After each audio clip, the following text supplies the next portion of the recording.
Ladies and gentlemen, brothers and sisters, people of all ages, welcome back to the Sticky Floors podcast. I am one of your hosts, CJ. I am joined by Mr. Will.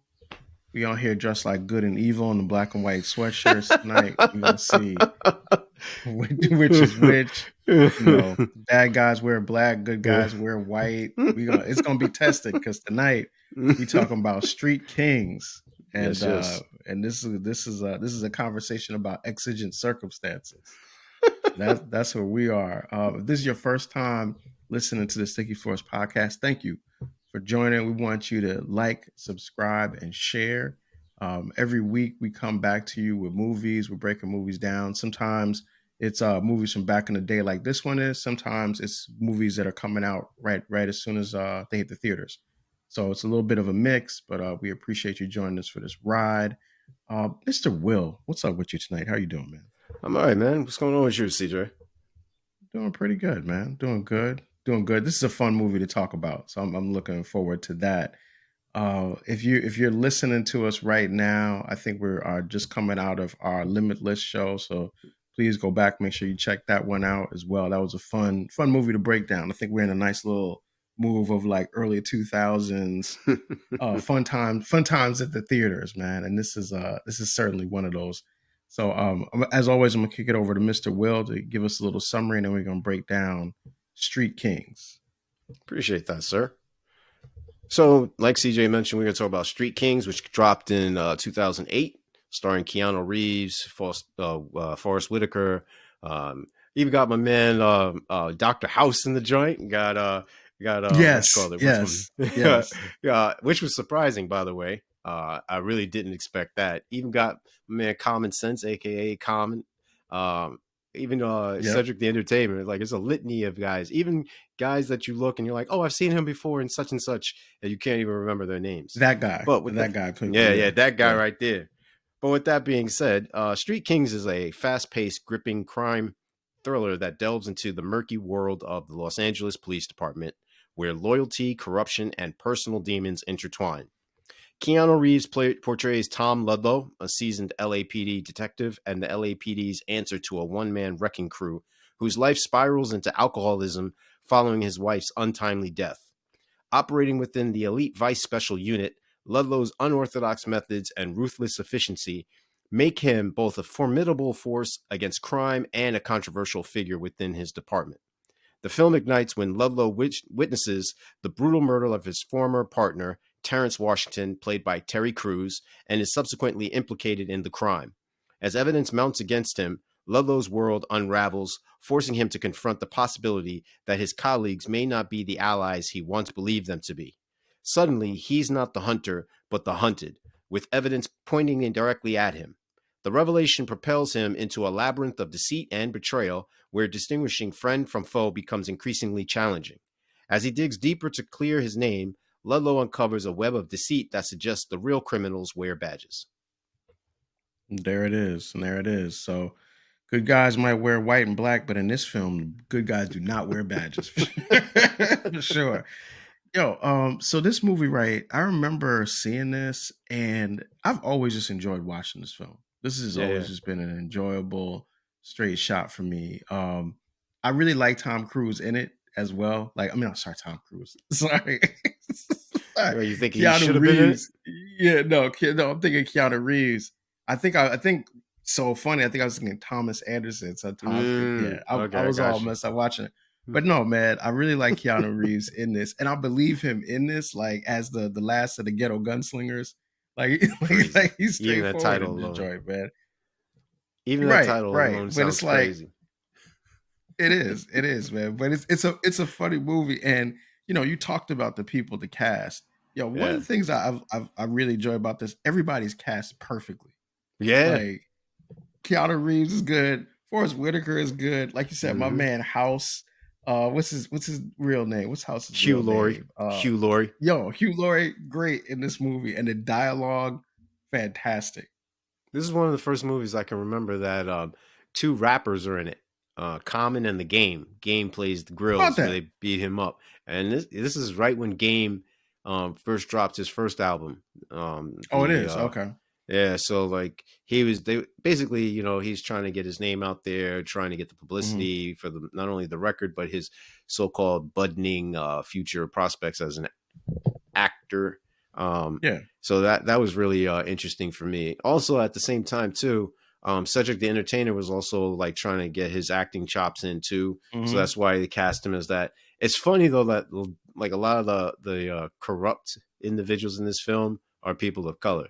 Like that joint always stood out to me. So even Detective Green, who is Sergeant Green rather, who's played by Colin Powell, who always plays like the pimps and stuff. We talked about him Oh yeah, back in yeah, Cuddy. Yes, Cuddy. Cuddy's back. Like Yes. he's basically like the butler slash Yeah. driver, whatever Yeah. Like Swiss he's the Army muscle. knife. He's the Yeah, muscle. Yeah. Yeah. whatever he To needs. Biggs, to Jimmy Yeah, Biggs.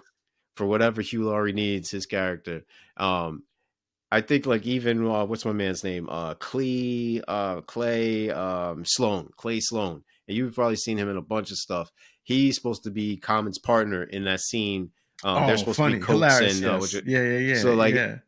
so like a lot of the dudes who are in this piece, like even Terry Crews or Naomi Harris, who plays his wife, Mrs. Hmm. Washington, like all of them deliver. Like not all of them have a lot of screen time, but the screen time they have, they make the best of those moments, like where it's very memorable. Yeah. It's also a very LA film, man. Oh It's yeah. you can't first like it feels very similar to Training Day, which Mm-hmm. makes sense Yeah. with David Ayer because David Ayer is the writer of Training Day, Mm-hmm. but the director of Street Kings, and it's Yeah. like that's kind of why like even my man who's in this movie, he's called what is he, Speedy or Quicks or something like that. Quicks. You talking about Noel Fix is G? my man from the table Yeah. in Training Day. You know Yeah. what I'm Yeah. saying? Yeah. Like even the way like you're saying like the game's character in this, which is Grills, is like Mm-hmm. Snoop Dogg's character in Mm-hmm. Training Day, which I don't think his name was Wheels, but I'm gonna say it like Wheels because he was in the wheelchair. Maybe that's what it was. Like, yo, that the way it's a similar story, but and the thing that I like is that even though they're similar, it's not the same. And Right. I can Right. like both movies without feeling like one is a ripoff of the other. Oh yeah, no question, man, no question. And I think that's the whole appeal about the whole LA crime drug syndicate thing or whatever have you, is that they always give you a sense of familiarity so that you can relate and you could pick up easily and seamlessly, where you could say like, "Oh, I've seen this character before. I don't know their name per se, but I know who Yeah. this is." Yeah. And the story, like you said in the summary, they're dealing with Tom Ludlow, right? And Ludlow is like the last of the ghetto gunslingers, right? And he's like this dude who's running these secret missions by himself, it seems Mm-hmm. like, right? And then you realize he's a part of this task force. And of course, the cop unit, dirty cop unit task force thing, like you see that coming a mile It's and a half stereotypical, away. man. Yeah. It's so like it like you like as soon as you see the rest of the team you don't think that any of them are like good No. dudes, and they don't even No. they don't do anything to make you think that right from the beginning. But the movie works because it knows what it is. It knows like this is going to be a dirty cop drama investigation violent movie, and it just delivers on it. That's the thing too. Like one of the characters, his name is the actor who plays him. His name is Amori Nolesko. Now, Amori is in a movie based on a video game starring Mark Wahlberg. I can't think of the name right now, but in that he plays a similar character where he seems to be devoted to country, family, liberty, justice, and all that. But at the same time, he's a corrupt person because he's taking shortcuts. He's doing illegal Yep. things in order to accomplish these Yep. goals, and he's basically done that type of character. So when I saw him, I was like, "Oh yeah, you play a scumbag. Yeah, You're not a." we know And that you if don't you, be out here trying to do yeah, crime. and if you're with Jay Morrow and you're with Forrest Whitaker and you're with Keanu Reeves, something tells me that Sideways. you're not up to anything good in this joint, man. Yeah, sidewaysness, right? Yeah. And then like so it's a couple different dynamics here because you right away like Tom Ludlow, the Ludlow character is like sort of like an anti-hero in the Mm-hmm. sense that okay, he's good, right? He Mm-hmm. cares about people because he saves the 2 Asian girls at the beginning of the film. Then you also see like he's kind of a jerk. He's definitely an Mm-hmm. alcoholic. Oh, and he's definitely unstable, right? oh yeah. And prone to bad decision making all throughout the film. But one of the things that I have to say that I've always liked about this particular film is the investigative process of it actually makes sense. They start with trying to find Raymond and Coates, right? Hmm. And then they find out Raymond and Coates are already dead, which then Hmm. leads them to think that it's somebody else, which then leads them to find, like you said, Common and the dude, and they're going to the greatest scene of Cleese all Loans. time. Yeah, and then leads them like to find like the real corruption, which is coming from Forrest Whitaker's character. But I always like the way that the story evolves like that, and really how Chris Evans is in this too, right? Shout out to Oh the man. old Captain America is good in this film, man. He does good as distant Disick or something like that. He just calls him Disco. But he's good in this movie as like the kind of like dude who's trying to figure it out, is a little bit in over his head, and of course he gets murdered as a result in the end of it. Yeah, you kind of tapped into one of the things I hate about this movie. I don't like seeing Oh, we Chris gonna get there. We Evans. gonna get there. I We don't. gonna I, get I there. actually I don't even look at it like he's playing Detective Disco, Detective Discant, aka Disco. I look at it like they just killed Captain America. They just killed Yo, Chris they shot Evans. Captain America in a Yeah, crack house. They did shit. in That his is what throat, happened. in his That throat, is and what Keanu happened. Reeves just. Yeah, I'm gonna hold his hand and watch him die. Like I'm gonna watch the life yeah, slowly leave his body. Like that irked me. And he takes his yeah, badge. Like why would you yeah. do that, man? So Like, he's not known as a cop on scene. but they do know that he is the cop on scene when they're like, oh, and the cop was does da, da, da, da, he's killed amongst other You know what? sheriffs. That's a good point. Yeah, Yeah. Well, that's of course because Forrest Whitaker and them put the whole story out because they yeah. were And see, following that's this the out. thing. Yeah, and that's the thing too that taught me like, yo, the victors tell history. Of History's course. not Of course. history is not something that is neutral or unbiased or just totally objective. It's Hmm. subjective, and that's the part that really bothered me about this, where the puppet master, who wasn't getting his hands dirty, kept saying, even up into the end, where he's manipulating Chris Evans, where he's manipulating Tom Ludlow, where he's saying like, "You were my best friend," and he's like, "We were family," like Yeah. like Yeah. hoping that last sentence would save him or give him a reprieve from getting murked. Yeah. I mean, Forrest Whitaker as Captain Jack Wander, Yeah, he looks like he's having so much fun playing that Wander character yeah. because he's charismatic. You gotta He's be. cooking. He's cooking the whole time, and that's the other thing. Like I believe that these guys could be a part of a unit, and I believe Yeah, that Forrest Whitaker could be the captain of that unit no question. because there's moments throughout the movie where you realize like he's as crazy and as vicious as all of his men. And sometimes in some films, especially when you have like a really physical kind of hero like the way Keanu Reeves is in this, at the end when he has to fight Forrest Whitaker or Forrest Whitaker tries to fight him, sometimes that could feel like kind of fake. Like, nah, Hmm. he'll bust Forrest up. But I buy Forrest Whitaker lasted a little bit longer with Keanu Reeves because Forrest Whitaker's a big dude, He's a big and I dude. yeah, and he had some skill. Like you could see, I imagine that Forrest Whitaker was like, "Yo, I want to be able to fight Keanu Reeves in this scene, man." They were Hmm. like, "You sure?" And he's like, "No, yeah, I got it. I want to do it," and it works for the scene because Warner is like such a crazy character like that. First of all, he understands limitations, which is I can't fight him from a distance. He's younger, he's faster, and he's on the street, so he has more practical knowledge. So I've got to make it close quarters. So and I've got to use my weight and my height. And he does it, So yeah, and he does so it. he does that when he overpowers him, and you see him in these scenes where he doesn't let up. When he's fighting him, he's like pounding on him with both hands. He's not just let me wing it here, showboat. No, he's not giving speeches. He's not giving the whole Yeah, he's trying to theatrics. beat him. Yeah, he's trying to beat him.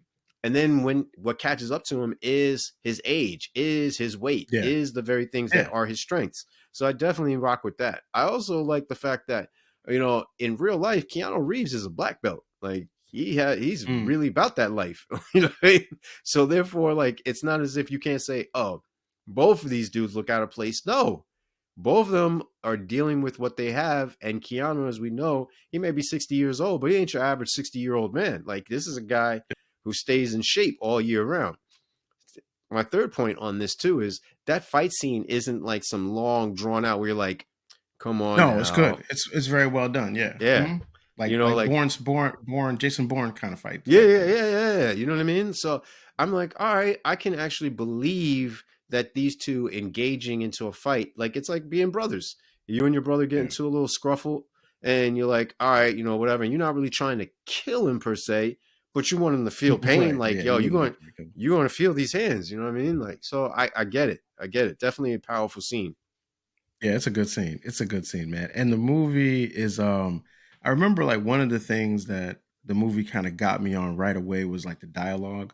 So when we Oh, were thinking about this movie, right? I remember you sent me this Instagram clip, and this one yeah. scene it happens early on in the movie where Mm-hmm. Keanu Reeves is talking to the two Asian guys, and he keeps saying "konnichiwa," which is Yeah. like, which they say Intentionally. is offensive, right? Which is designed to make them upset because Yeah. they're Korean, right?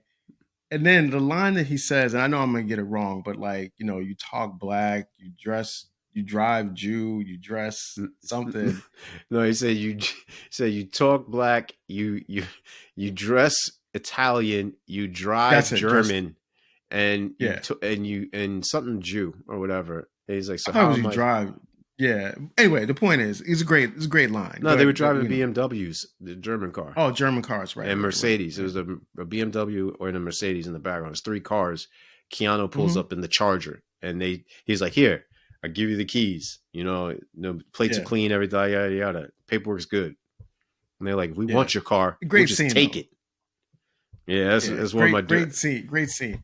one of my favorite scenes of that whole joint, man. Especially with how he's being strategic, because he's like, "Yo, I could easily just nerf these dudes right here, but that's not going to get me to the end my true goal, the end game, which is to rescue these girls who were taken prisoner. So I'm going to let them, basically lull them into a false sense of security, where they Yeah, take my car, which has a tracker on it, which will allow yep, me to to keep up with these dudes, and because I'm by myself in a public place getting a beat down, nobody's going to think anything of it. You know what I mean? yeah. And that scene is good because it right away it establishes Ludlow as kind of a thinker too as well. Mm-hmm. So it makes sense when he kind of figures out along the course of the movie the broader Yeah. conspiracy that he's in and a part of. But also like the movie is like, and I kind of dig this sometimes when it's violent, like for the not for the just sake of being violent, but it makes sense. Mm-hmm. So like when he goes in and he saves the girls and he's shooting and like they show all the bullets going through everybody Mm-hmm. and the aftermath of those things, I remember sitting in the theater watching it and being like, "Oh, okay, cool. We're Mm-hmm. gonna really have like a movie here." And Mm-hmm. then, of course, a little bit later on, when Washington gets killed, that's also a violent scene. But it feels it's like they hit the violence part perfect in this film. Mm-hmm. Yeah. First of all, you're going hard today. I see. Um, Well, I got my Steelers stuff on, man. I'm trying to I see. channel. I I'm trying to see. channel some positive Steelers juju, man, because we need a Yeah. quarterback. So Nah. like, I feel like if I just put it out there, what I mean, we can get a good quarterback, and Well, I mean, there's maybe go always better Aaron than 10 and Rodgers, 7. man.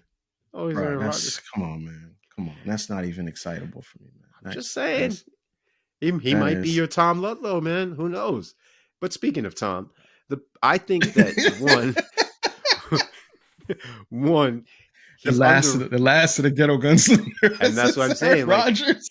he is slowly underrated for that alone. You must be Okay. reading my mind, because if he's the last one, he's not the fastest, he's not the biggest, he's not the That's strongest. He true. must be doing something that has allowed him to persevere amongst all of this chaos.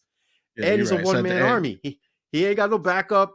He doesn't have a right, partner. right, Like, these right. guys come after he's accomplished the goal. It's not Yeah. that, hey, I need help.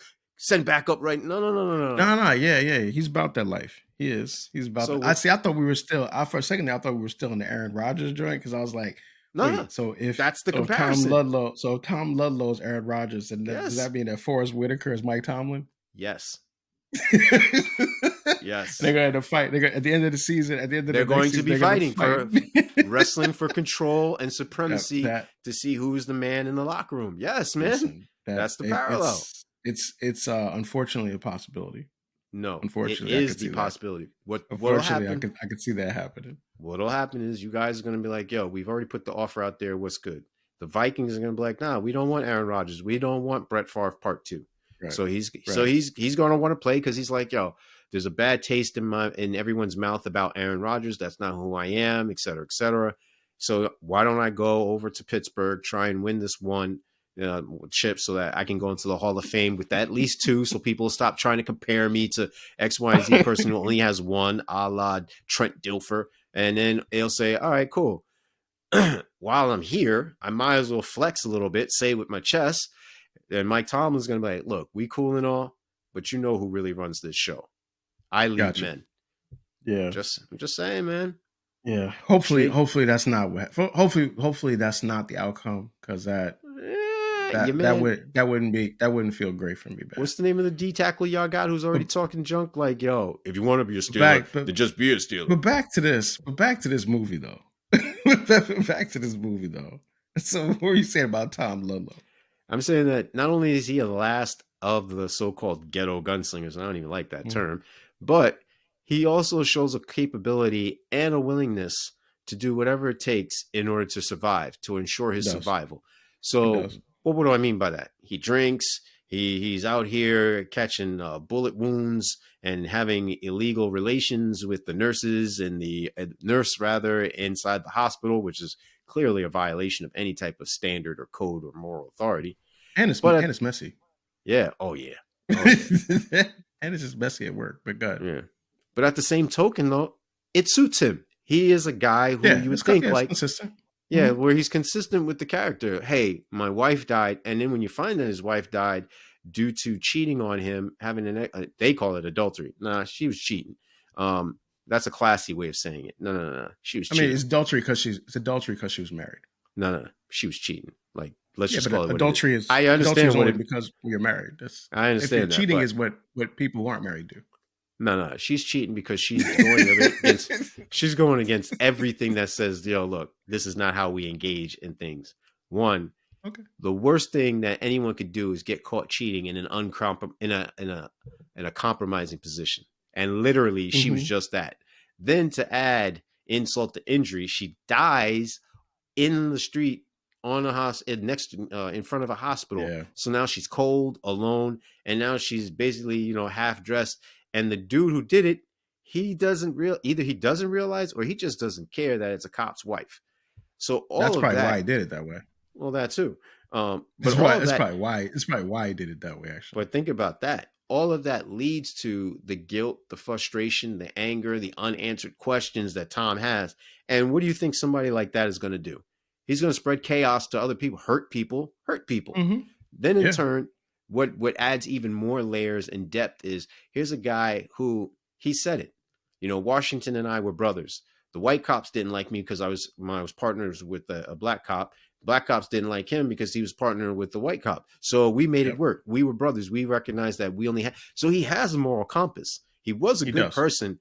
He got corrupted by the dark side, and he allowed those other influences to sway him over to that way. Now that he's so I got a question about that though, because what you said is made me want to ask a question. Do you think that Ludlow believes he's a good cop? Yeah, I think he does. I don't think people do the things that they do if they don't believe that what they're doing isn't totally bad. Remember, he says, "What about justice? Isn't that why we're doing this for?"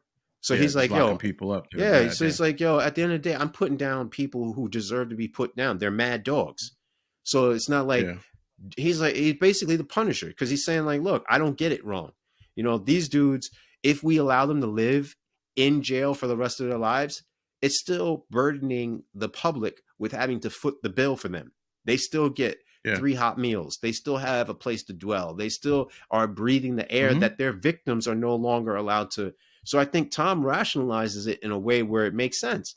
And on some levels, I get it. I subscribe to that notion where, it's like, it's not enough to just say, okay, you can no longer be a part of society. They're still alive.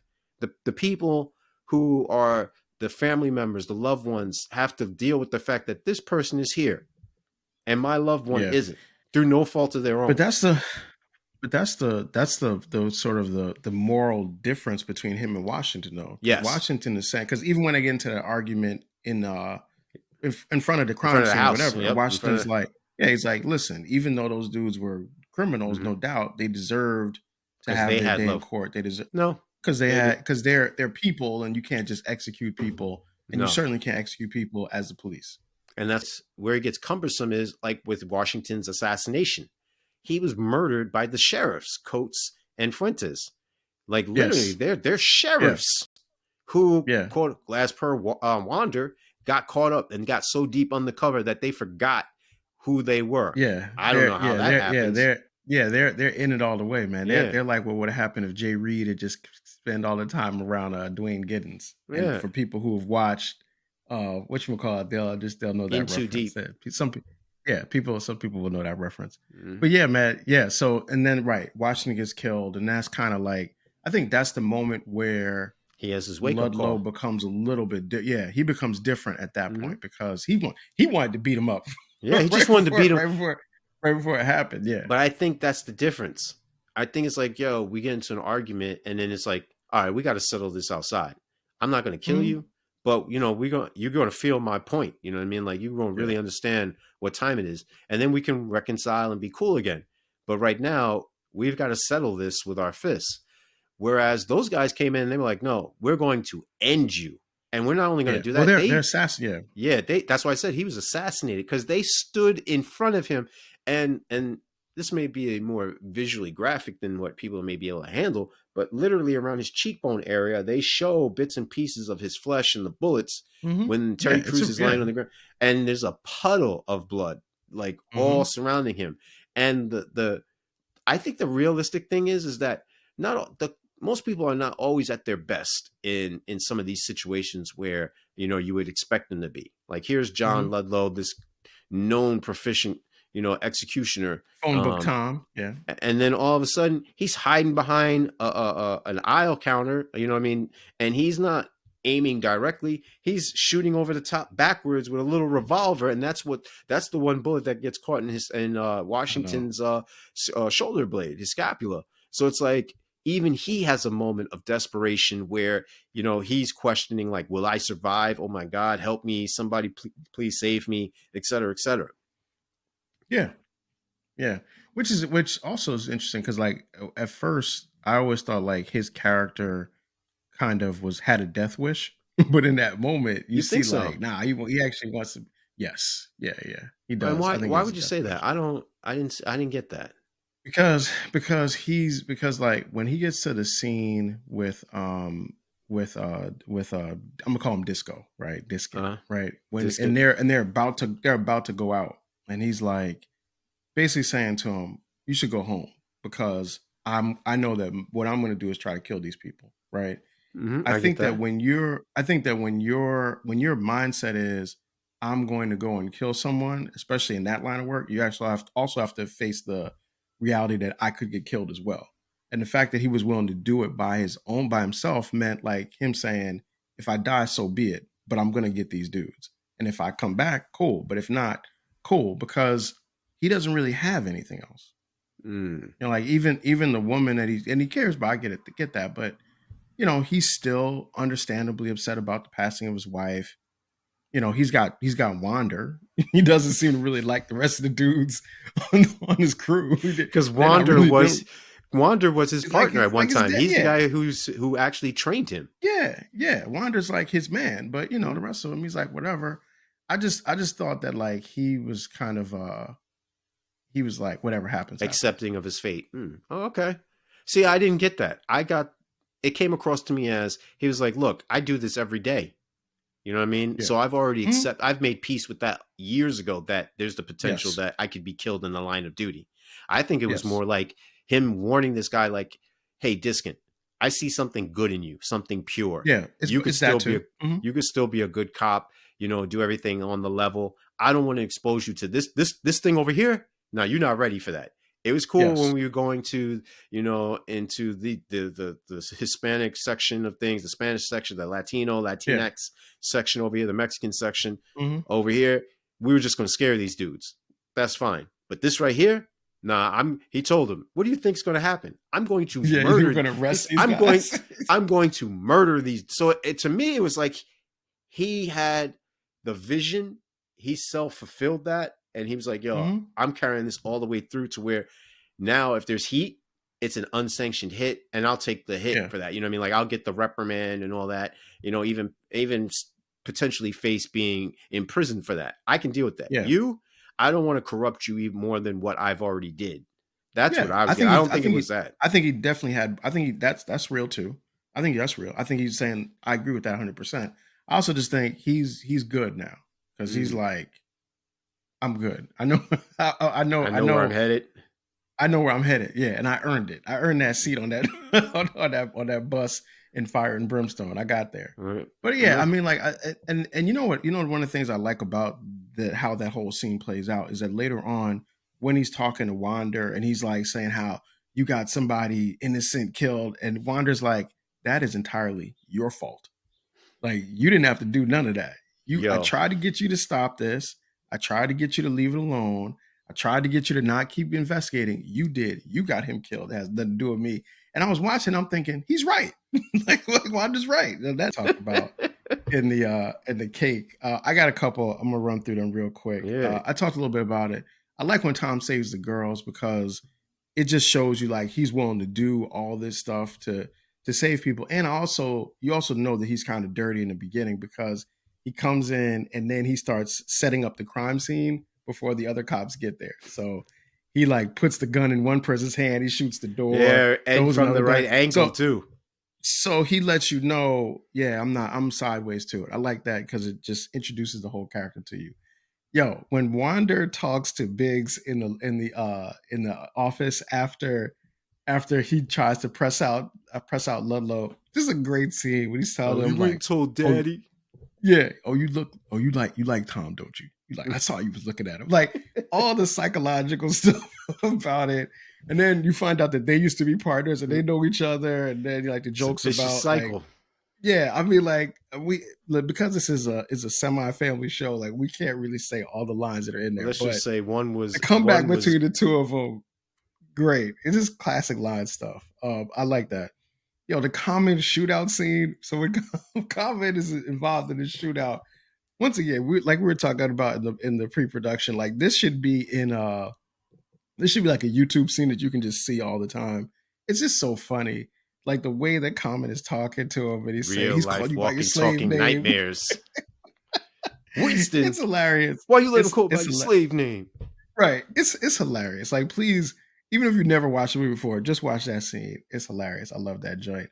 And then I like at the end, I like what the whole confrontation between Tom and Wander at the end, because it's like it kind of like I said, the thing that I like about the movie is like this mystery of who really are Raymond and Coates, and then like what's the cookie jar, and at the end everything comes together and you find out the cookie jar is everything behind the wall and everything. So I like how that just sometimes you don't stick the landings on the endings, but this one they did. So I was happy with that. So that's my cake. I dig it, man. I'm with all of what CJ said and some. Definitely like the cast, like we elaborated earlier on. There's so many people in here, so many talented actors and actresses. The pace of the movie, I really like the way that the director was Yeah, handling that is like the good. shifts and the different angles, as well as the timing and when these things happen chronologically and the speed of the narrative. And then I like the plot slash the premises of the movie. Mm-hmm. It's a straightforward, shoot 'em up cop, dirty cop, but at the same token, there's little nuances to it. You know what I mean? Like, is this a redeemable character? What does loyalty mean? Are all cops corrupt? Even Yeah, the commentary that Wander provides when he says, if teachers and firefighters could do this, they would do it too. correcting a It, flaw in the system. Yeah. and so now that talks about perseverance and preservation and what is a right versus what is a privilege. So these themes are all reoccurring throughout the movie. I think that this is a simplistic movie telling a very complex narrative about human thought as well as emotions and just all overall the ideal situation that one can find themselves in versus one day going wrong. Mm-hmm. All right, man, so what What you you got got with on? the I was about to ask you what you got with the hate, man. All right, I got three things. All right. So this is a little quick thing. So they say like Washington, when he gets killed, he's got $50,000 in his car, right? Okay. Okay. So here's the thing: if you got $50,000 of cash in your car, you don't stop anywhere before you get home. Like you don't stop at it. You don't stop anywhere along the He's way a cop, man. just to prevent any possibility of anything happening. There's no like Keeps he's 2 got 50 off-duty G's. weapons. I know he's got 50 G's in cash. Somebody could just steal the money out of his car while he was in the store. Anything can happen. People don't know that you're a cop until you let them know that you're a cop. Never listen. If you ever have a large sum of money, the what you're trying to do is get to the safest place possible as quickly as possible. You make it seem like Do it's the not stop, Badlands bro. out here or Mad Max Beyond Thunderdome or It's something, man. it's LA. It's LA. Wow. How Wow. many bad Yo. how many bad stories? How many bad stories have been told about stuff that happened in LA? So Yo. that's my first Hey. one. That's my Yo. first one. That's my first joint.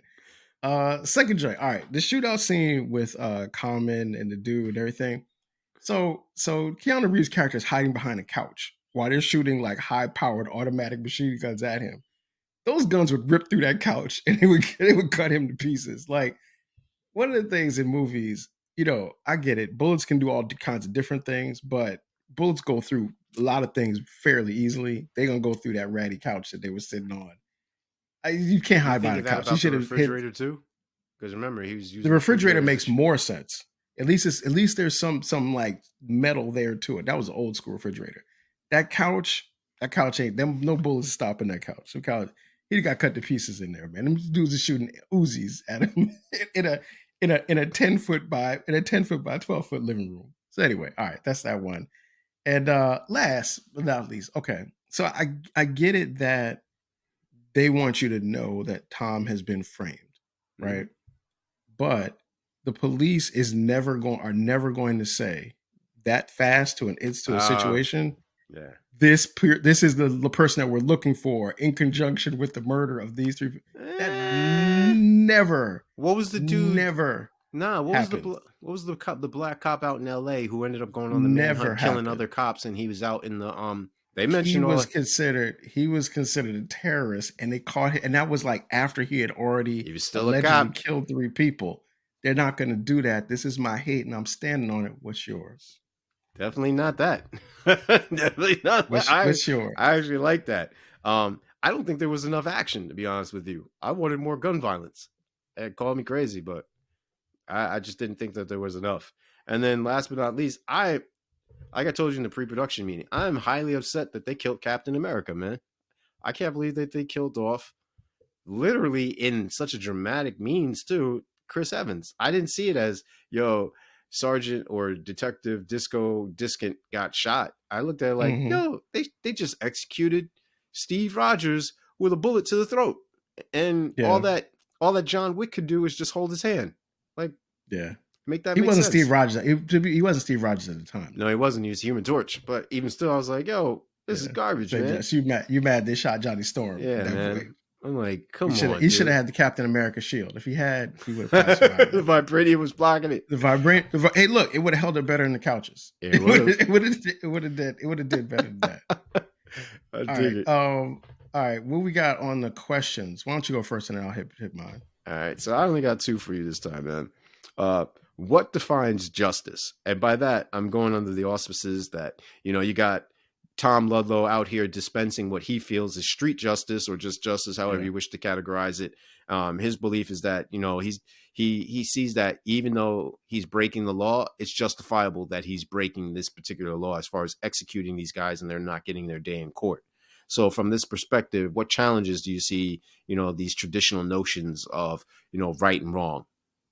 Yeah. No, it's a good question. And that's actually going to get into my hot take in a little bit here. But I think the thing is, do you ever see that it's like a scene from a show or something, and it's got the guy who plays Homelander in it, and he's a cop. And the cop is like, somebody's talking to him, and they're like, yo, who do you think you are? And he's like, I'm the police. I could do whatever I want. Right. The way that this movie kind of plays is like, it's not so much like, is there justice, but who gets to define it? And the movie is saying that basically the people that we put in charge of ensuring justice get to define what justice is. Because throughout the movie, you watch these people decide, well, this person's going to kill, this person's going to get shot. Like you said, the idea of street justice is like way outside the lines of how we think the law process should work. Yeah. So like, who gets to define the justice really who's in charge, who's got the biggest gun. And that's kind of like what you see here. Because Uh, even Wander thinks he's got the biggest gun, but it turns out IA's got they are trying to use Tom against him. So and it's succeed, a mind catch you. 22. Yeah, Yeah, and it works out. very well. Uh, Next question and last question is redemption possible within a corrupt system?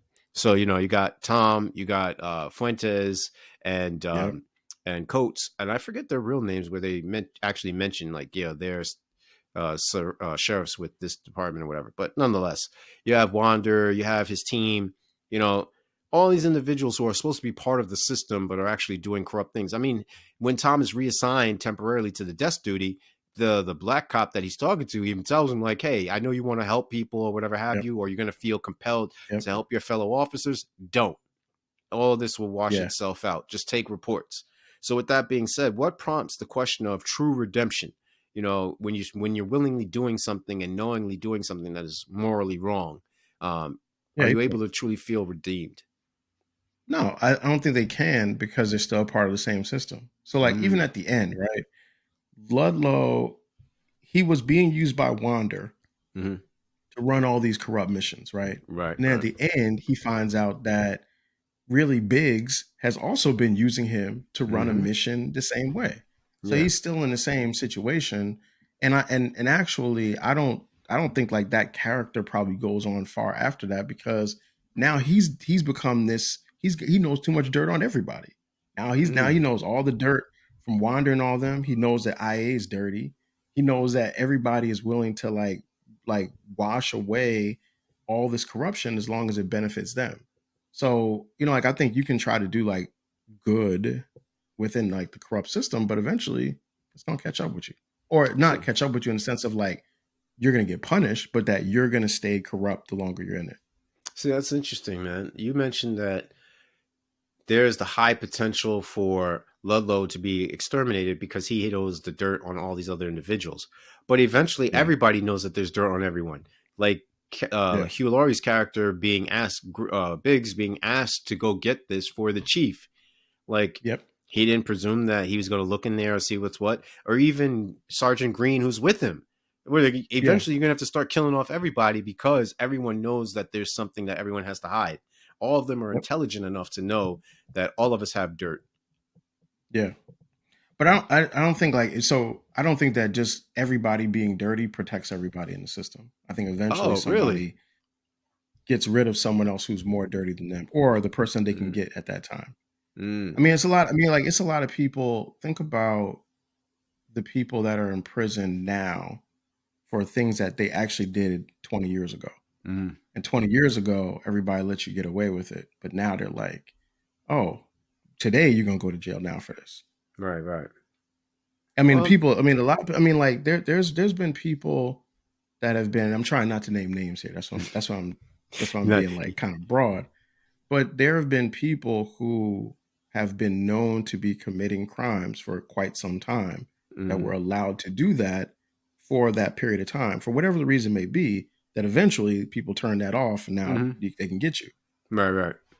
No, I I'm get just it. saying in the post production, I'll give you some, I'll give you the All example. right. I know I got a couple of names in my head too, but I get Yeah, you. I got you. yeah, yeah. He could be in a tight spot. All right, I got a couple of questions. All right. First of all, man, look, all these films, Training Day, this, like you see these films where the cops, LAPD is like dirty all the time, right? Hmm. Why do so many movies have LAPD as having such so many dirty cops in it? I think it's a litany of things. One, it's a major city that everybody knows of. So, just off of that. Two, Good point. I Yes. I think from historically speaking, LA has been known to be corrupt. Whether it be the Rampart scandal. LA? Wait, that's why you can't carry $50,000 in the car with I'm just saying, like, you. there's too many occurrences that have happened historically throughout there, whether it be Mickey I know, Cohen's yeah. and whether it be the riots out in Watts, Hmm. or Hmm. even with the OJ Simpson trial, or even with A lot of stuff happens in LA, man. can we all just get along? Like literally, these dudes are on camera whooping this cat's what, and Hmm. they get off.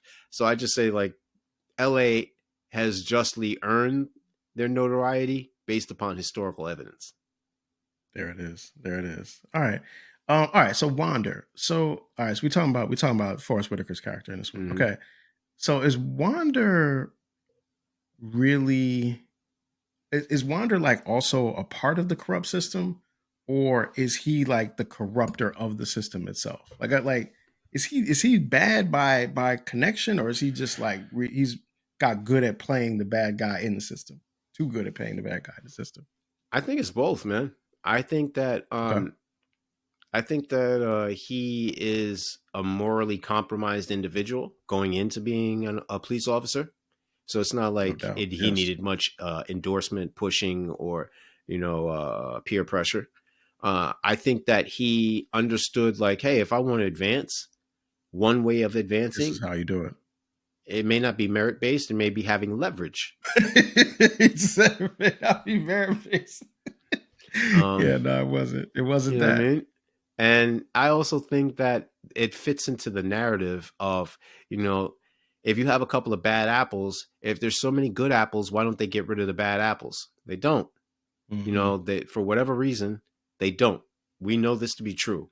People didn't always believe it. Technology came in and said, nah, it's true. We have recordings, whether it be Yeah, audio or visual. Even have individuals on record saying, like, yeah, nah, I was part of this system that did X, Y, and Z. I think it's human nature. yeah. You know, what is it? Power corrupts and absolute power corrupts absolutely. So, That's what they say. he That's became what the they say. master. Yeah. And they had to get rid of him. All Yeah. right. All right. So I know that there was a sequel to this film. I know they did a straight to video thing that didn't have the characters in the same thing. But whenever I watch this movie, I always ask, I wonder this: was there a missed opportunity to do a sequel to this film with Keanu Reeves? I think that Keanu Reeves is very intelligent and strategic in the movies he picks. And I think that he recognized that even if he was offered, maybe he was offered it behind the scenes, he knew that it wouldn't have been profitable or advantageous. Mm, Um, okay. and what I mean by that is look at Speed. And they come out with Speed 2 and it's on a boat and it flops, all because they didn't want to pay him. It Yeah. would have been a totally different, direction and everything like that. But it stemmed from not wanting to pay him. He understood his worth and they didn't pay him. And I think the same thing happened with Street Kings, where it was like, oh, this is a dope underground movie, if you will. And I think Mm, made good money. the one movie where the people recognize, like, yo, we're not going to go down that path, is the John Wick part fours. I mean, a 4-part series so far. Well, Mm, maybe 5 because he is in Ballerina. So yeah. All right. Last thing, and you just brought up John Wick. So John Wick, between Neo and John Wick, who do you think is the most prominent Keanu Reeves character? John Wick, and it's not even a It's John question. Wick for you. Okay. Yeah, All because right. Neo represents hope and the potential to be greater and above themselves. John Wick, I mean, is more grounded in like what happens when you are of a certain lifestyle. Remember, he was an orphan; he Mhm. didn't have anything, so there were no ties there. He didn't have that familial connection that you would innately have Yeah. if you knew your birth parents, et cetera, et cetera. And then he's in a lifestyle where it's kill or be killed.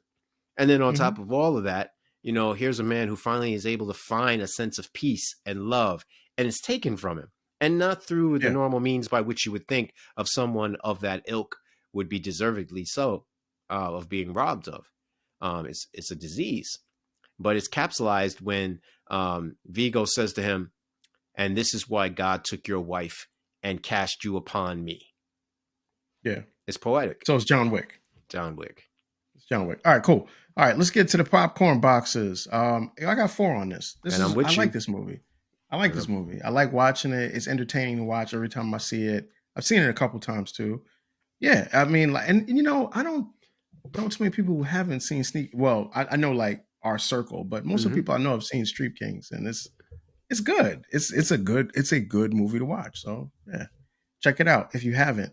All right, hot takes. I'm gonna go with mine, and I'm gonna Mhm. turn it over to you because I know you got yours a little bit more involved. Eh. Um, I would say so. Here's my hot take about these films. Right, we watch these films. So many movies and TV shows show like corrupt cops, right? And I think part of the reason why that happens is because I think it's not only is it trying to show people what people think, but I think it also reinforces it to the idea that people stop expecting different. Mm, So if I like watch all of these things, every television show I watch, every movie, there's always a corrupt cop. There's always somebody who got away with planting evidence. There's always somebody who did this stuff. Not only do I start to think that this is how it is, but if I start to think that this is how it is, I also think that there's nothing that can be done about it. mm, And I think like these movies, like they're never clear about not I'm gonna say never. I'm not gonna say never. I'm gonna say rarely are they clear about who's mm, really the good guy and who's really the bad guy when it comes to in this mix. So it kind of I think it dulls our expectation of what law enforcement can be because we see it all the time through this distorted lens that it always has to be someone doing wrong, somebody being crooked or evil, those kinds of things. mm. Maybe we could just do a movie where if the cops are dirty, they're dirty, and they just, we just deal with the dirty cops without it being like even the good cops are morally ambiguous as well. So you can't, so you don't even know like who's really quote Morally unquote good or ambiguous. bad in the whole thing. Morally ambiguous. That's tough. I dig it. That's an interesting take. Mine is a little bit more on the sci-fi tip. I think that Tom Ludlow, Neo, and John Wick are all versions of Mr. Anderson, and that they're all still part of the Matrix. Um, Okay, break it and down for me because this is I saw this when you talked about it. But good, yeah. let me break it down. All right. So obviously you have Neo. He's the easiest one to describe. He is the Matrix. He's the one, et Hmm. cetera, et cetera. So, it's pretty laid out there. But within the Matrix is Thomas Anderson, computer Okay. programmer, just going about it, but feels like there's something not right with the world and his place in it, et cetera, et cetera. However, the architect and the rest of the other programs reiterate the sense of, hey, look, humans rejected when they had everything. And the best version we could come up was this joint from like what, 97, 98, 99, 2000 version. And every time that we gave the human beings whatever they wanted, they would reject it. They couldn't fathom, be appreciative, accept the fact that everything was perfect. Hmm. So now you got Tom Ludlow. Tom is a cop, Ah, and he's okay. I see supposed where you're going with this. Okay, okay, go ahead. to be, outstanding citizen and righteous and all this, that, and the third. However, peer pressure, a la in the living embodiment of Wander. Hey, this is what you can do if you do this, that, and the third, and we could get by, and you're really still serving the justice that you want to serve by killing these criminals. At the same token, his wife commits adultery. So it's that thing within Tom that's not feeling complete, the sense of loneliness, desperation, Hmm. et cetera, companionship, which he Hmm. ends up getting in the form of Trinity within that. She's the one who Hmm. completes him. Simultaneously, you have John Wick. John Wick also has a loving wife, Helen, who completes him, is the impetus Hmm. for him to quit living this grimy lifestyle. So Hmm. Tom has these different components of him where he's trying to make everything make sense. He's trying to be the best version of himself. He's trying to eliminate the impurities all at the same time. Yet, when the women in his life, in all versions, whether it be Trinity, Helen, or Mrs. Ludlow, are taken from him, that's when everything goes off the rails. That's when he's out dispensing all this type of justice. Now, he still manages to be him higher self when he's Neo, the one, et cetera, et cetera. But when he's Hmm. when he's Tom Ludlow and not Thomas Anderson, he's like, you know what? I got to drown the pain. I got to have the dullness. So I'm going to drink. I'm going to drink away the pain. He still Hmm. has a companion in the form of the nurse, but at enough, he tells her, look, I know I'm on a path of self destruction. I don't want you with me. Hmm. And the same thing with John Wick, where he's like, hey, look, you know, everyone keeps asking me if I'm back, and you know what? Yeah, I'm back, because it wasn't just about a car and a dog. It was about a gift from my wife, her final gift, Yeah. allowing me to properly grieve in peace, in solace. But yet your son stole that from me, took that from me. So Hmm. therefore, you know what? Now you've given me free reign to redistribute all of my pain, my anguish, and my grief. And then when he's out, because he's only dealing with the people that wronged him, but Vigo ends up killing his best friend. So he's like, I got to avenge him too. All right, now I'm done. But then all of a sudden you have what you call a comeback in part two. Wait, I got that. Yeah, wait, hold on, because we're gonna do a John Wick movie one day, so we don't have to do like the Okay. whole story about every John Wick So the movie. point is that at each turn where he tries to get out, at each turn where he says, "Look, I'm only about this. I'm not taking contracts. I'm not willy Hmm. nilly doing whatever." No, it's because it's self defense. It's because I'm operating on the premise of an eye for an eye. I'm being biblical. Hmm. I think that all of these versions of him are a means of trying to not only show salvation for others in the way, but I also believe that it's a means by which he's saying, "Hey, look, I'm a man who's engulfed in turmoil. Some of it is self imposed, whatever have you. But my guiding light has always been my significant other who has pulled me back from the brinks of hell. And therefore, Hmm. I've been able to not only redeem myself, but those at a more grandiose, the public at large. In Hmm. Ludlow, he rescues the kidnapped teenagers, and he's also able to. And remember, Mrs. Washington says, "Not in my name." So he's managed to get her some type of justice, and he rescues her from being raped, sexually Yeah, assaulted. just yeah. Then with John Wick, he also is also helping children. They never take it out on children. He helped Sophia's daughter escape the lifestyle so that they couldn't come after her, Halle Berry's character. He also manages Hmm. to help out other dogs and such. When he picks up the Rottweiler out of the vet, when he's got shot in the first one after his dog was killed, he manages to help out John Leguizamo's character, in what you call it, in some of these movies as well. My overall theme is that he still is able to differentiate right from wrong and still helping those on the periphery. He doesn't kill the assassin the watcher or whatever have you, the black guy with the dog in the last John Wick movie. He even saves his life, saves the dog's life. The point is that he Hmm. still has redeemable qualities that he's still helping to go out. These are still the same theme of a manifestation of the same guy with the same character arc, with the same traits and characteristics as all of them. They all have this in common. And it's still, like they said in The Matrix, a means by which Thomas Anderson is trying to make sense of this corrupt society that has brought about the downfall of mankind due to the machines. There it is. Okay, the existentialism of Thomas Anderson, or Keanu Reeves as Tom Ludlow, Thomas Anderson, and Jonathan Wick, We all have different parts delivered of our by Mr. psyche. Will. You know what I mean? Delivered by Mr. Will. All right, so that's our breakdown on Street Kings. Next week we are going to do a film that's going to be in theaters. We're doing The Amateur, so we're gonna go see it, so you don't have to. Well, actually, we're gonna see it so we can talk to you about it, so you can decide if you want to see it.